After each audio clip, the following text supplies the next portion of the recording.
Ну что, ребят, мне удалось посмотреть фильм в числе первых. Все-таки есть свои плюсы в жизни на Дальнем Востоке. И вот даже врать не буду, я очень волновался, как будто сам в ответе за то, что покажут. И как бы я ни пытался скрывать эмоции, они меня просто переполняют. В течение более 20 лет о кинофраншизе Mortal Kombat ходили только слухи. Мы видели сериал «Наследие», более или менее адекватный мульт, а все остальное, чем приходилось довольствоваться, это сюжеты игр, да ностальгия по первому фильму и сериалу «Завоевание». В наше время именно на экране франшизе не хватало какой-то масштабности. Да что там, ее вообще почти не было. И наконец-то это случилось, новый фильм уже прямо сейчас показывают в кинотеатрах России. Сможет ли он возродить киновселенную со времен первого фильма? Тот ли это Mortal Kombat, который будет востребован сейчас? Хороший ли это фильм? Давайте разбираться. Постараюсь быть объективным, а не тупо нахваливать фильм. Ну и конечно обещаю, что обойдемся без спойлеров.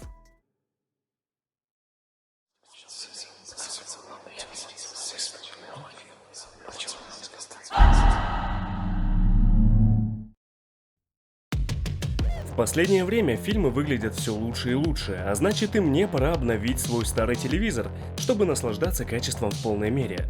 Поэтому захожу на e-каталог, выбираю страницу с телевизорами, там устанавливаю цену от 12 до 22 тысяч рублей и фильтрую по фирмам, которые сам предпочитаю. Оставляю пару вариантов для сравнения и останавливаюсь на том, который подходит мне по цене, диагонали дисплея и характеристикам. Здесь же можно почитать отзывы покупателей, а также статьи, которые помогут определиться с выбором. Это очень удобно, поэтому если ты ищешь себе телевизор, монитор или любую другую технику, обязательно заходи на e-каталог. Пока не совсем понятно, что там с эмбарго, да и на сервисах фильма еще нет, поэтому я буду использовать футажи из игр вперемешку с кадрами из трейлеров. Надеюсь, вы понимаете, почему так. По факту весь фильм это большой приквел, то есть абсолютно все события происходят еще до турнира. Действие начинается еще аж в 17 веке, даже не в 19, как я думал раньше. И в общем это та сцена, которую частично уже показали в трейлерах. Но если там показывали в основном динамику боев, то в самом фильме, конечно, это завязка сюжета. Я, как и многие, давно устал от истории с местью Ханзо Хасаши и этим великим обманом Quan Chi, который стравливает Сабзира и Скорпиона уже более 25 лет. И очень боялся, что нам в очередной раз покажут то же самое, но в данном случае эти события переосмыслены. Сцена убийства семьи Ханзо очень напряженная и драматичная, буквально с первых минут она заставляет проникнуться Ханзо и тут же ужаснуться Бихана. Причем последний, на мой взгляд, это лучшее, что есть в фильме. Здесь Сабзиро получился просто невероятно мрачным, именно таким, каким должен быть воин, способный валить элементалей и богов в нашем представлении. То есть это не тот Сабзиро из 9 части, например, которого ради условности сюжета может победить Соня. Тут весь отряд защитников опасается его, и они даже не решаются сражаться с ним в одиночку. Мы видели в трейлерах сцену, когда он обрушивает ледяной дождь на улице, но это лишь часть его силы в фильме. Он не просто ударил сосульками по земле, он прямо долбил этим льдом полквартала раз за разом. И то, как он появляется, когда начинает идти снег, вокруг все покрывается льдом, гаснет огонь. Это такой эпик, надо просто видеть. Я всегда хотел, чтобы Бихану уделили важную роль, показали его действительно сильным. И впервые со времен Mythologies, наверное, его таким показали. Да и Скорпион в этом фильме мне чертовски понравился. Я прямо восхищаюсь игрой актеров, которые исполнили роли Саба и Скорпа. Если Криоман действительно мрачный, какой-то маниакальный, даже иногда появляется как убийца из фильмов ужасов, то Скорпион вызывает такое праведное чувство гордости и сожаления. И в фильме он действительно участвует совсем недолго, но этих сцен достаточно, чтобы увидеть контраст между напуганным смертью семьи Ханзо и Скорпионом, который желает не только мести, но и защитить своих потомков.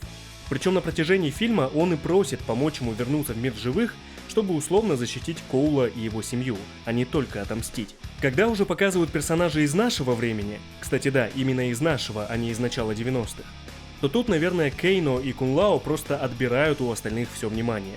Они до того острые на язык, что чуть ли не с каждой их фразы у нас в зале раздавался хохот. Кейно, как и должен быть, малость такой быдлан, но он же самая веселая часть фильма. Я уверен, теперь у него станет куда больше поклонников, потому что его в фильме много, он смешной и играет немаловажную роль. Кун Лао производит впечатление такого уверенного в себе бойца, причем в фильме его даже немного выдвинули вперед Лю Кена, и он ощущается более опытным, что ли. А от сцены с его появлением я не смог сдержать эмоции. хотя изначально это был тот персонаж, в котором я очень сомневался. Соня тоже очень понравилась. Они с Джаксом все еще спецназовцы, но в Соне нет вот этой военной выправки, как в играх и первом фильме. Она совсем непростая, без лишних слов может втащить, но понимает, что без остальных она не справится. В то же время персонаж яркий и с адекватным чувством юмора, а в совокупности с очень симпатичной внешностью, ну почти идеал, почти. Впервые показали Джакса в то время, когда он уже лишился своих рук, но не заполучил искусственные. В игре как было? Руки оторвали, в следующей сцене, через пару дней условно, появляется с новыми, все окей. В последнем мульте он вообще спокойно уплыл и радовался жизни на корабле. Тут же есть момент, такой немножко депрессивный, когда он только учится обращаться с кибернетическими руками. Отчаивается из-за того, что они неуправляемые и слабые, нуждается в поддержке Сони.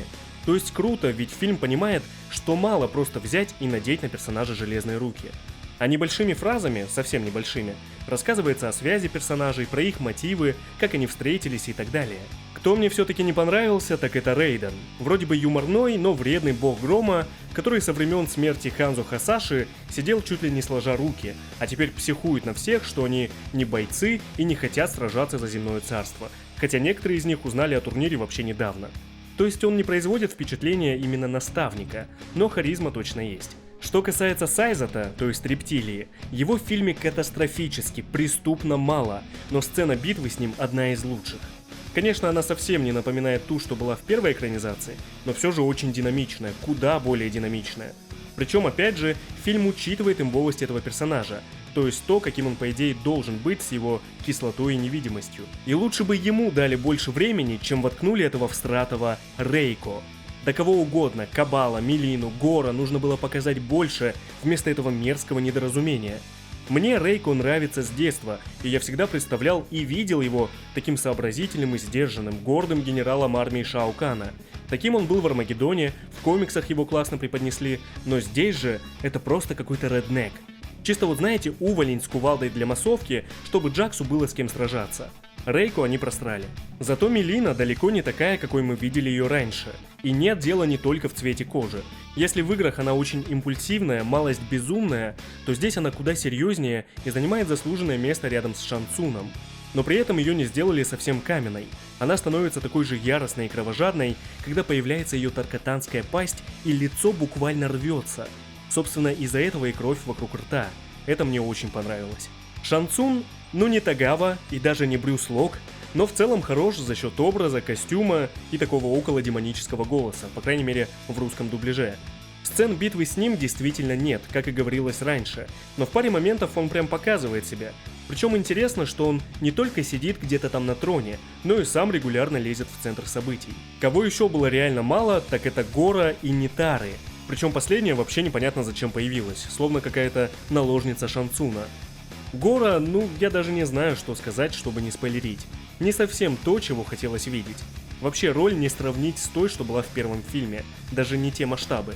Кабал вот получился крутым. Здесь у него новая история становления, опять его активно склоняют на сторону зла, и персонажа тоже очень мало. Но он такой же острый на язык, как и Кейно, и в какой-то степени является катализатором некоторых событий.